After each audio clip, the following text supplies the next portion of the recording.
Hey everyone, I'm Shaz Jones, your host of BibleHax, and we're all about hacking the Bible to boost your business God's way. I am thrilled to announce that I've got a guest today. And DaJuan, welcome to the podcast. Can you introduce yourself, please? Absolutely. So great to be here. Thank you for having me. As you stated, my name is Minister DaJuan Bell, but I go by the Hope Man, not to be confused with the Dope Man. And HOPE is an acronym because I want to help others as well as ourselves prepare for eternity. And I could kind of get more into why that is, but I am the Hope Man, not to be confused with the Dope Man. So thank you. It's a blessing to be here. Oh, that's great. I love that. The hope man, not the dope man. Why is hope important to you? Well, the Bible says that hope is the very thing that we need to have our focus aligned with our purpose. And it's a confident expectation by definition. So when we have faith in God, or if you just have faith to accomplish the things that you want to accomplish or be successful in life, you have to have hope because hope is a confident expectation. If you're not confident and expecting things to work out positively for you, you're not going to be very motivated to pursue those things. So I think hope is Okay. the foundation of faith. Yeah. So what you kind of defined it then, I guess. Is that what hope means? A confident expectation, or what does it mean to you? Well, yeah, by very definition, biblically, hope is a confident expectation. Okay. And that's exactly what it means for me. And that's why I wanted to embody that. I wanted to take that and share that message everywhere that I go. And I just used it to kind of break it down, the word in and of itself, into an acronym. And like I said, for me, I've stretched it to mean helping others prepare and helping ourselves prepare for eternity, because that's like the destination of us all. Uh, Okay. It looks like I've lost one. So I'll share my favorite verse on hope, and hopefully we can get Dewan back. Um, I've got two actually. I'm going to share one. It's from the amplified version of Zechariah chapter 9 and verse 12. And it says, return to the stronghold of security and prosperity, you prisoners of hope.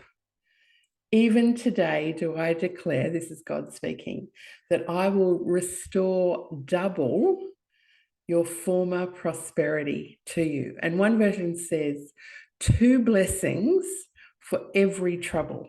And I love that. And it says today that he'll restore that today. He will pay today, one version says, double. And so I really like that. That's one of the things that hope can do. It can restore us to our former prosperity. So when we have that confident expectation, that's what we can expect. That is our confident expectation.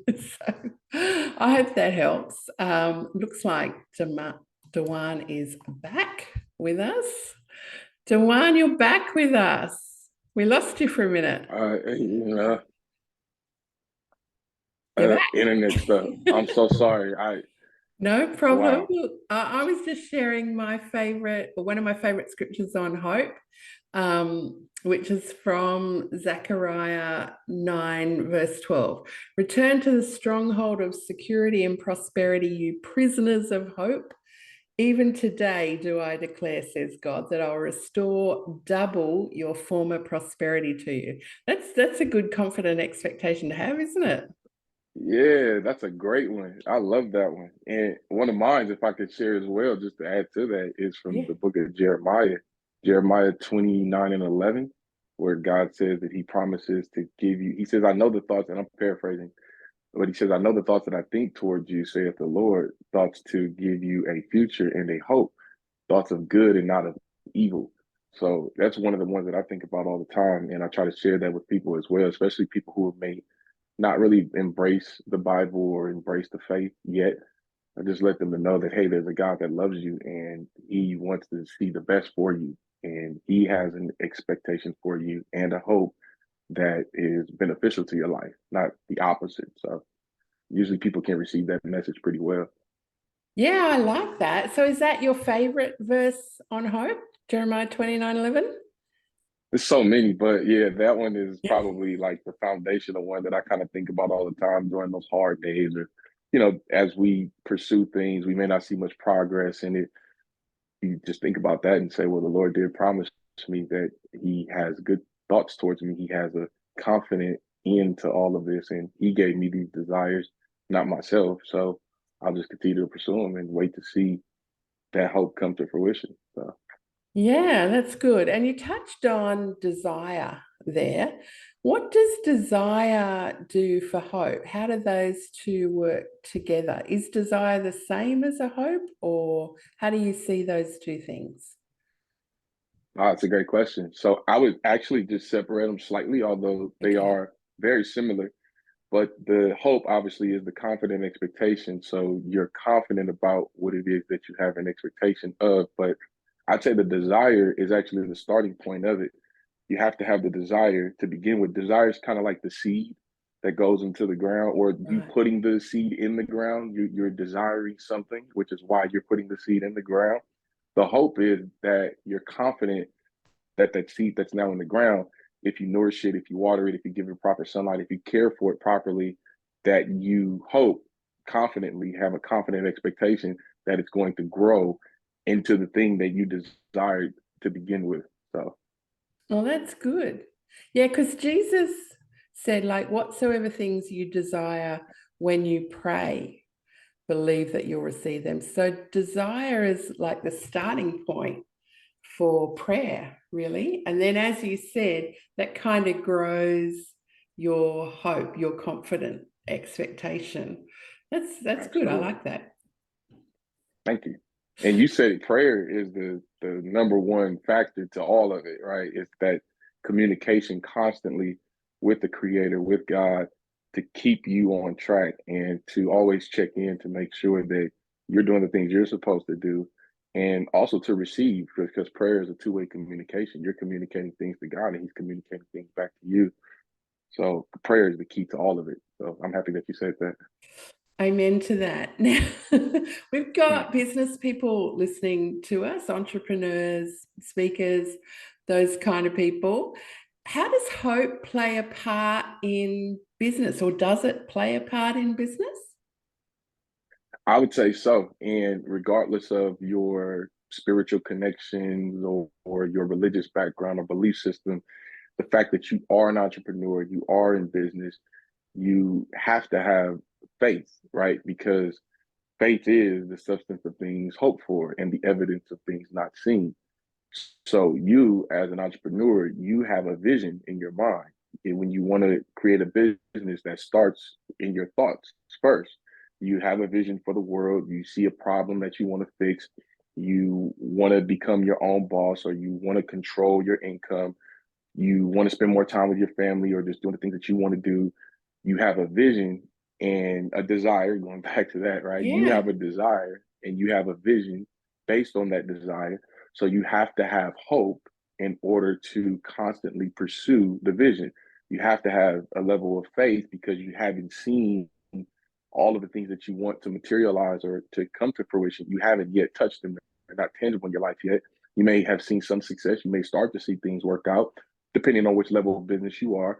You might have had great accomplishments, great success. You might have seen many things come to fruition that you visualized at one point. But that's the thing. At one point, although you can look around and see these things now, you can see these things now, but at one point, it was only a vision. It was only a thought. It was only a dream. It was only a desire. And you hoped that it would become what it is today. So, yeah, you have to have that. Absolutely. So, how do we get more confident or more expectant? Have you got any tips to help us be hopeful? Absolutely. Well, like I said, prayer for those that believe in that kind of thing. If you don't, you meditate and kind of tap in with your inner self.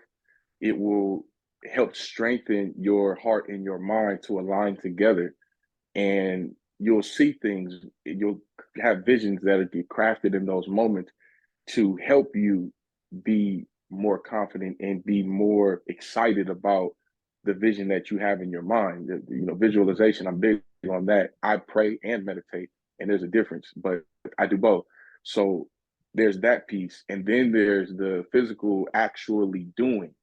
You have to Okay. get into the rhythm and the habit of actually doing, putting things into practice and doing those things. And as you do, you take massive action, you'll start to see where the last thing I did led to the next thing. And then I saw this door open. I saw this sale come in. I met this prospect. I connected with this person and added to my network. I made this phone call that led to the next one. And that will grow your expectation. Because it's a positive expectation that you have to have. So when you see results, and don't forsake the smallest of a result, like for you to pick up a phone and call a potential client or prospect or whatever it may be, sometimes that's very nerve-wracking and you really don't want to do it, right? But when you do that, celebrate that I made the call. If they pick up and they schedule an appointment with you, celebrate that, because it's going to continue to add to your confidence and build you up so that you're like, wow, this does work. And because you're going to get so much opposition, so many calls that don't pick up, so many people that hang up the phone in your face or whatever that may be. But you're gonna have, and sometimes usually it's the negative feedback that we get when we set out on these journeys that cause most people to quit.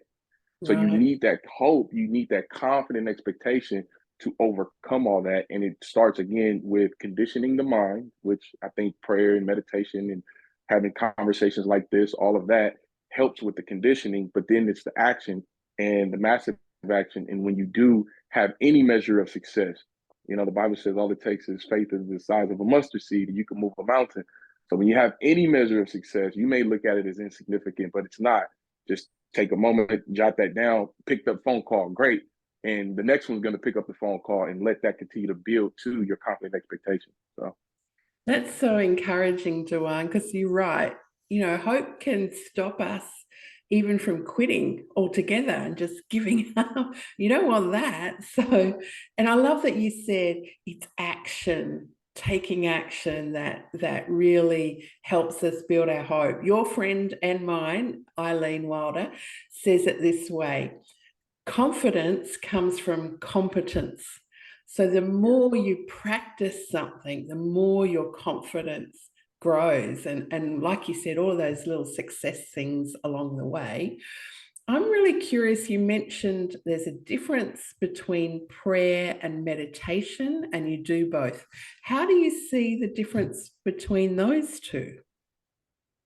Well, prayer, like I said a bit earlier, is an active communication where you are communicating things to God and you're talking. You are telling Him about your desires. You're telling Him about the things that you want to do, the things you want to accomplish, struggles that you may be having internally, the way you feel about things. You're praying for elements that are outside of your control, like protection for you and your loved ones and all of these types of things. You're actually giving praises in prayer and worship. It's a form of worship when you pray. So you're giving thanks and exaltations to God, which is a good thing that we should all do. Again, whatever you believe about religion and spirituality, you would have to adjust that accordingly. But from a biblical worldview, this is something that we're commanded to do. And you see the benefit of it for yourself when you do pray. So there's that piece where it's an active communication, just as we're communicating now.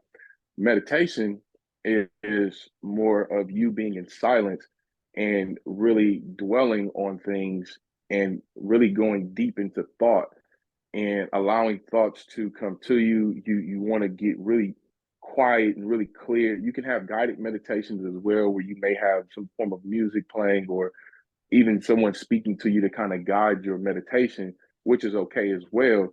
But ultimately, whether you're in complete silence or you're in a guided meditation, the goal is to get you into such a deep subconscious thought where you actually are tapping into different brain waves and you're going into these different types of, they talk about like the theta mind, the alpha mind, the beta mind, and all these different levels of your consciousness and subconsciousness. So there's a difference to that where you're really looking to really tap into what's going on internally and what has been communicated really from the world around you and the universe, as to where prayer, you're going on a higher plane to the creator of the universe, and there's an open communication there. So I like that. So prayer is like the conversation with God. Meditation is really a conversation with your own thoughts, your own consciousness. That's a good absolutely. distinction. Okay, now I'm curious, how did you learn to be hopeful? How did you, were you born just full of hope, or did something happen to build your hope? Well, that's another great question. Was I born hopeful? Absolutely not. I come from a pretty rough background, as one would say. I was originally from South Central Los Angeles, California, and it's everything you may think about South Central Los Angeles. If you've ever seen like movies where they portray like the culture of like the urban culture, the whole gang Is thing and that all where of that. Compton is?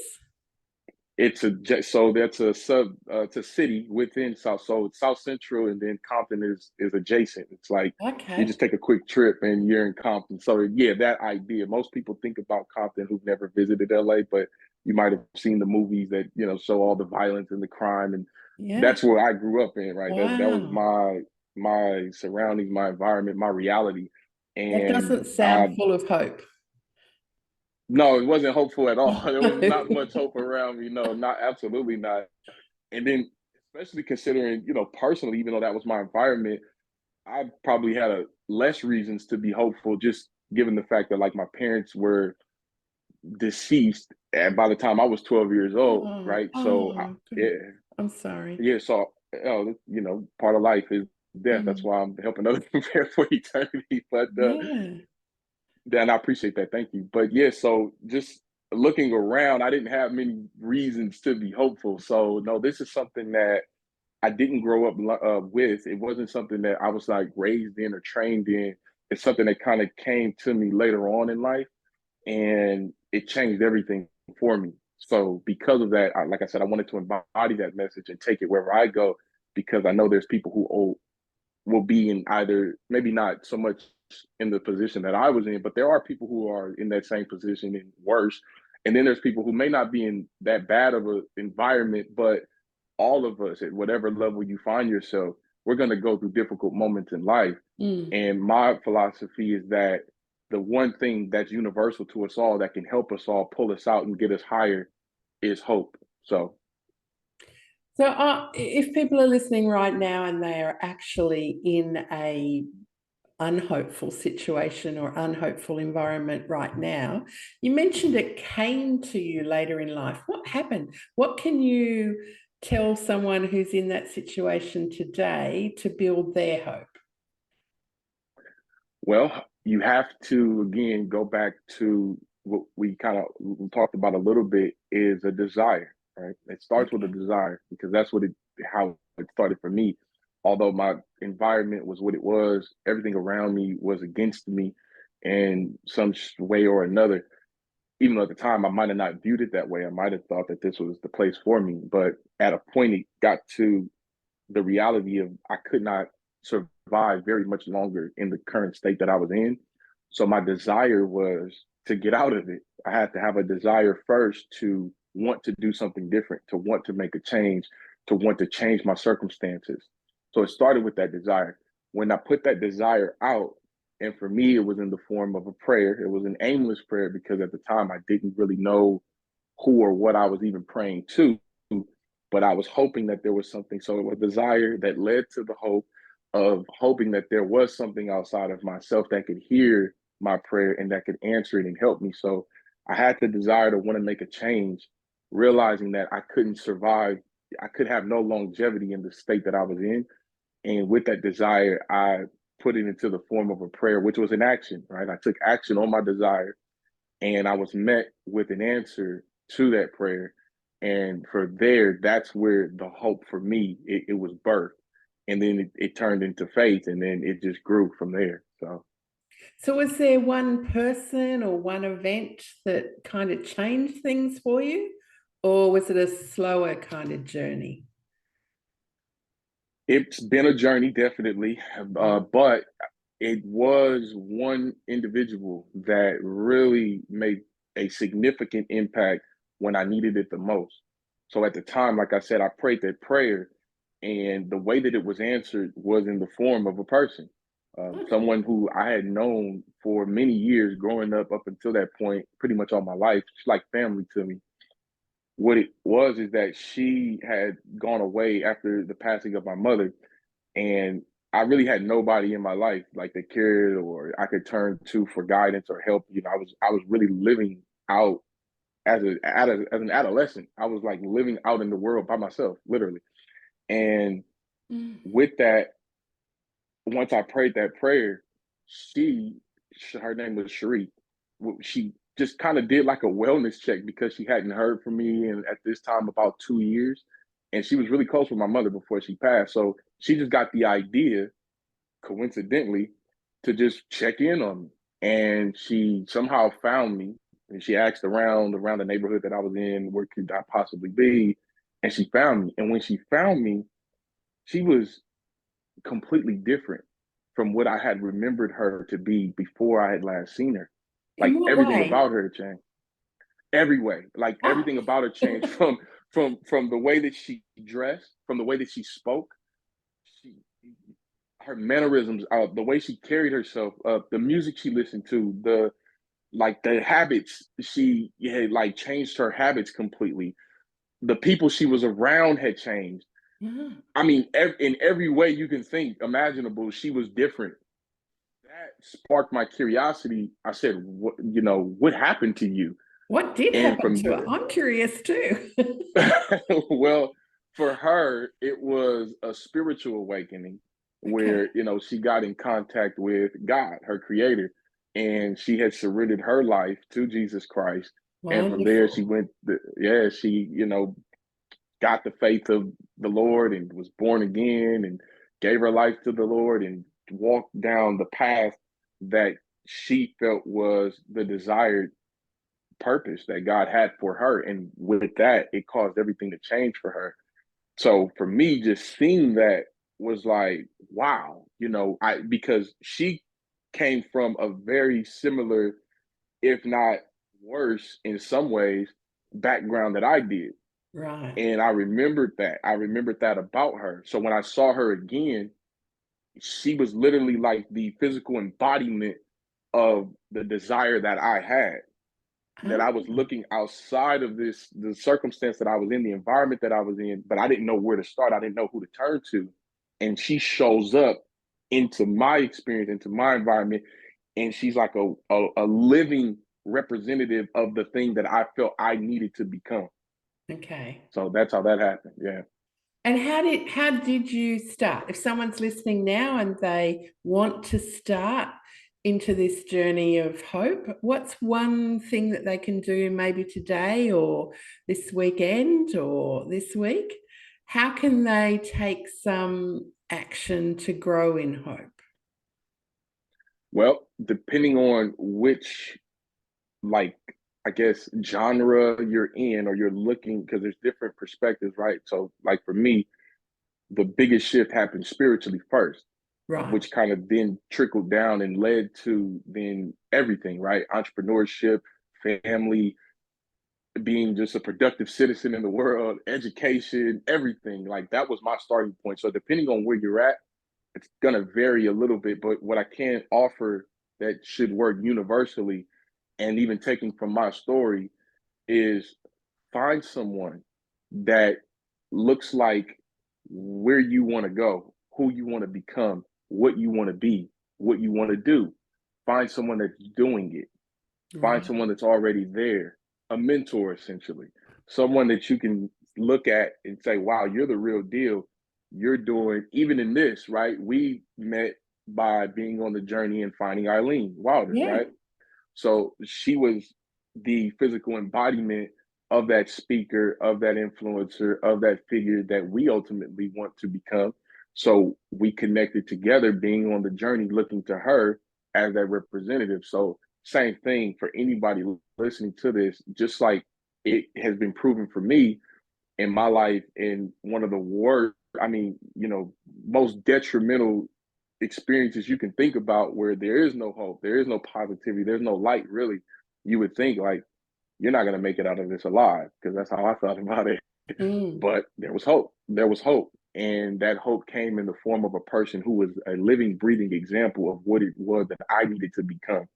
So I think that we can all take from that and look to that and say, hey, who's doing what it is that I am striving for, that I'm hoping for, that I envision for myself? Find that person. And if you can trust them, then glean from them. Take everything that they have to offer, and you put it into action, and then watch the results work, and that'll grow your hope, definitely. That's awesome, because that's exactly what Jesus did, didn't he? He went around and said, "Follow me." Like, he just showed them how to live life by living life, and invited people, just follow me. So I love that you said that. What would stop people? What are some of the enemies of hope, if you like, or what sort of things can prevent people from being as hopeful as they could be? Number one enemy against us all is fear. Number one. Wow. Biggest enemy is fear. And that's what robs most of us of the joys in life that we want to see in our lives. It robs us of living out the purpose in which we just feel in our hearts that we're called to embody and to become. It robs us of all the success that we would accomplish if we were to overcome the fear and just remove it from us and just take action without the thought of fear, just complete faith and, again, hope, because hope is the antidote to fear. If I'm confidently expecting this thing to become a reality in my life, whether that's relationship, business, spirituality, money, whatever it is, health, whatever it is, if I'm confident in expecting it, if I'm confident about that expectation, I'm not going to allow fear to stop me. But fear is always going to be the opposition that we run into when we initially set out on these journeys. It's going to be huge, and that's the number one reason why people don't move forward. It's like, Mm. well, how am I going to be perceived? How am I going to be received? If I start, it's going to be these things that I don't have the ability to do. I don't have the resources. I don't have the money. I don't have the time. We tell ourselves, and we listen to the voice of fear that tells us we don't, I can't, when, again, that hope, that confident expectation is telling you, no, have the faith to do and just to go, and you'll see the result. But you can't put the cart before the horse, and oftentimes it's fear that cripples us from even trying at all. So Yeah, I heard someone say that the Bible mentions fear not 365 times. Like, there's one fear not every day. So yeah, it's something we've obviously got to remind ourselves every day, that the Bible's reminding us 365 times to fear yes. not. So I imagine that's because it is the number one enemy. I think, wasn't there an American president? I don't know if it was Roosevelt or Wilson, or one of them said that the only thing we have to fear is fear itself. It's fear itself. That's right. I believe Yeah. that was Roosevelt or Grant, one of them. But yeah, that's that. Yeah, it's a real, yeah, absolutely. I would agree. And And because there's so much fear, like other voices, especially media, news is not good news these days. There's lots of voices of fear, isn't there? You've really got to, I guess, have a diet where you just don't indulge some voices, because it won't feed your hope, will it? not at all. And it's all around us. That's what I'm saying. It's the biggest monster. Like, we could talk about other things that will contribute to you not having hope and not having the confidence and the faith to move forward and not expecting things to work out for you. But again, I believe, anyway, whatever we talk about is those other, those other entities or instances that we can refer to, whatever they may be, ideas or whatever. At the root of it, it's going to be fear. And because you're looking at these things and you're looking at whatever it may be, you may say, okay, well, I don't have the money to do something. Okay, well, at the root of that, it's not really about you not having the money.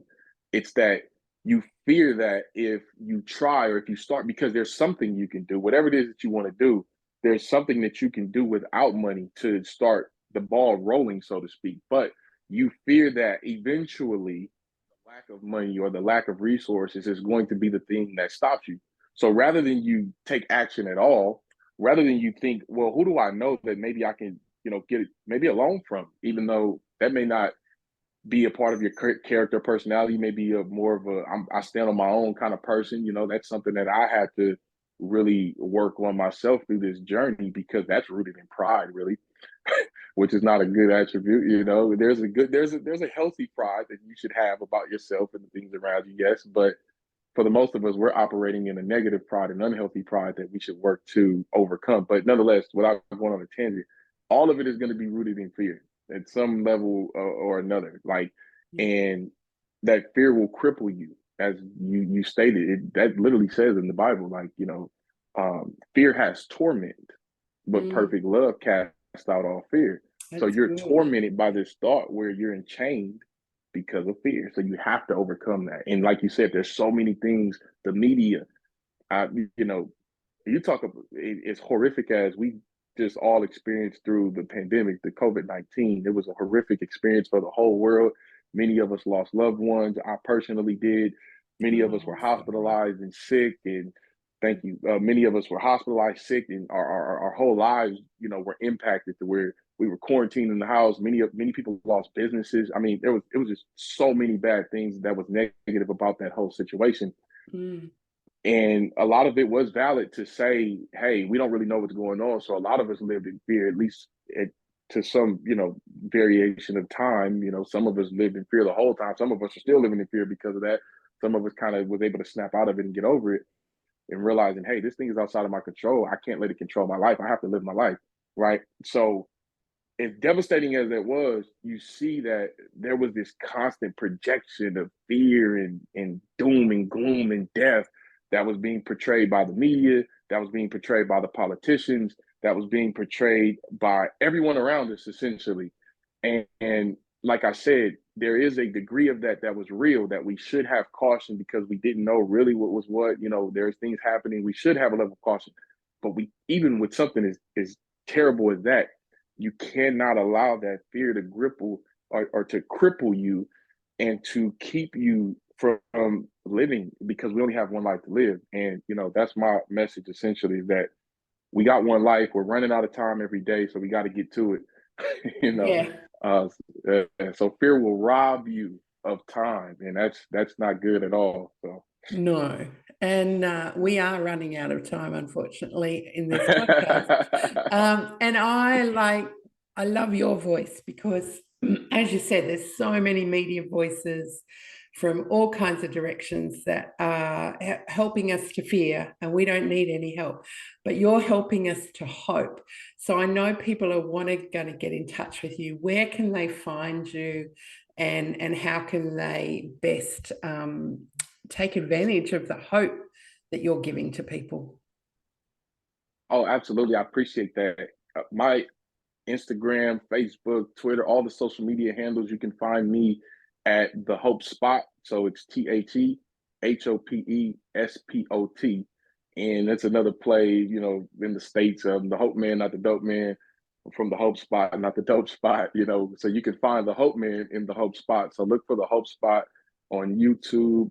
Please subscribe. We're definitely trying to grow our presence on YouTube. We're on Instagram at the Hope Spot or the Hope Man, Twitter. So if you find the Hope Spot, you'll find me. We're on the Clubhouse app a lot, where we get to talk to people in real time. And I'll also have a book called Running Out of Time, by that title that I just mentioned, that will be should be launching at the end of April. So that's a little tentative date, but look out for that, Running Out of Time by the Hope Man. And you can find that information on all the social media handles, as well as my website at www.thehopespot.store, STORE. So the hopespot.store is the website. You can go and leave your email in our newsletter. There's a portion where you can drop your email link in our newsletter feed, and you'll get updates about everything that's going on. And again, all across social media, we're at the Hope Spot or the Hope Man. So thank you. Thank you, DaJuan, for being here today. And if you'd like to join the facebook.com/BibleHax community, it's BibleHax. We'd love to hook up with you and be the voices of hope in your life. So thanks, DaJuan.